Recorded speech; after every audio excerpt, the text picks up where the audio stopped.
বন্ধুরা, আজকে আমি ঘরোয়া ভাতে চাল দিয়ে একদম ঝরঝরে বাসন্তী পোলাও বানিয়ে দেখাবো। আপনারা না দেখলে বিশ্বাসই করতে পারবেন না। এটা একবার বানিয়ে খেলে বারবার বানাতে চাইবেন। বানানো খুবই সহজ।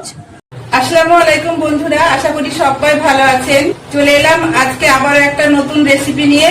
চলুন তাহলে শুরু করা যাক। সাধারণত যে চালের ভাত খাই সেই চাল নিয়েছি বন্ধুরা। এখানে আমি মিনিকেট চাল নিয়েছি, আপনারা চাইলে যে কোনো চাল নিতে পারেন। এবার এটাকে জল দিয়ে 1 ঘন্টা ভিজিয়ে রাখবো। দেখুন, চালটা আমি 1 ঘন্টা ভিজিয়ে রেখেছিলাম। বাড়িতে যে চাল থাকবে সেই চাল দিয়ে আপনারা বানাতে পারবেন।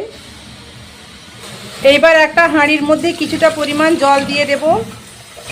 এবার জলের মধ্যে দিয়ে দেব লবণ, হলুদ আর দেব লেবুর রস আর অল্প একটু সাদা তেল দিয়ে দেব। এইবার জলটা একটু ফুটিয়ে নেব। জল ফুটে উঠেছে, এইবার ভিজিয়ে রাখা চাল দিয়ে দেব। এবার চালটাকে 90% রান্না করে নেব।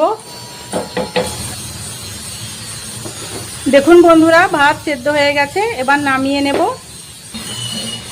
এবার ভাতের জলটা ঝরিয়ে নেব। এইবার গরম কড়াইয়ের মধ্যে দিয়ে দেব সাদা তেল, অল্প একটু সাদা তেল দেব আর 2 চামচ মতো ঘি দিয়ে দেব। এবার ঘি আর তেল গরম হলে গরম মশলা দিয়ে দেব। দিয়ে দেব কাজু, কিশমিশ দিয়ে দেব। এবার কাজু আর কিশমিশ ভালো করে ভেজে নেব। কাজু কিশমিশ একটু ভাজা ভাজা হয়ে গেছে। এবার এর মধ্যে দিয়ে দেব গ্রেট করা আদা। সব কিছু ভালো করে একটু ভেজে নেব।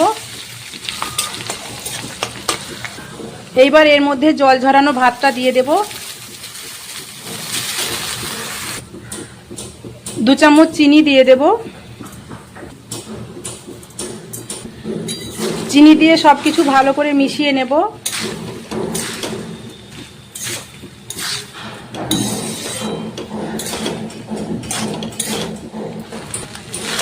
ব্যাস, হয়ে গেল ঝরঝরে বাসন্তী পোলাও।